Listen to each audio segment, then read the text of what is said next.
बघा बाळांनो, या प्रकारचे प्रश्न आपल्याला स्पर्धा परीक्षेमध्ये विचारले जातात. काय विचारले रे? खालीलपैकी कोणती संख्या मूळ संख्या आहे? म्हणजे आपल्याला 4 पर्याय दिले आहेत आणि या 4 पर्यायामध्ये पैकी आपल्याला कोणती संख्या मूळ आहे हे शोधून काढायचं आहे. आपल्याला माहिती आहे मूळ संख्या म्हणजे काय? ज्या संख्येला 1 ने भाग जातो आणि त्याच संख्येने भाग जातो. काय?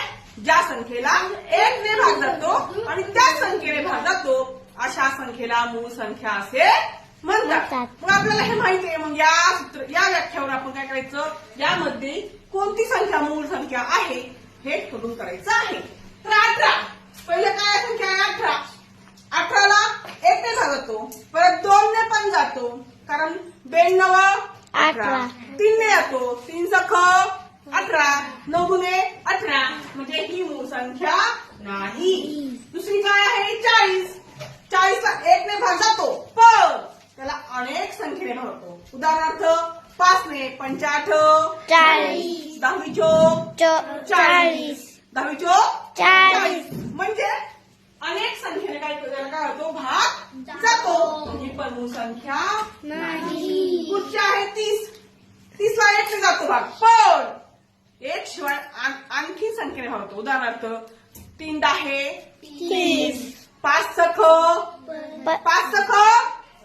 30, 6 पंचे 30. मग अनेक संख्येने भाग जातो, म्हणून ही मूळ संख्या नाही. आता पुढे आहे 71. 71ला 1 ने भाग जातो, पण इतर संख्येने भाग जातो का? 71 कोणत्या पाड्यामध्ये आहेत का? नाही. 10 पर्यंत आहेत का पाड्यामध्ये? नाही. 20 पर्यंत आहेत का? नाही. 30 पर्यंत आहेत का? कोणत्याही पाड्यामध्ये नाही. म्हणजे 71ला 1 ने भाग जातो आणि 71नेच 71 म्हणतो. 71 ही फक्त 71च्या पाड्यामध्ये सापडेल, आपल्याला पुढे सापडणार नाही. म्हणून 71 ही संख्या मूळ संख्या आहे.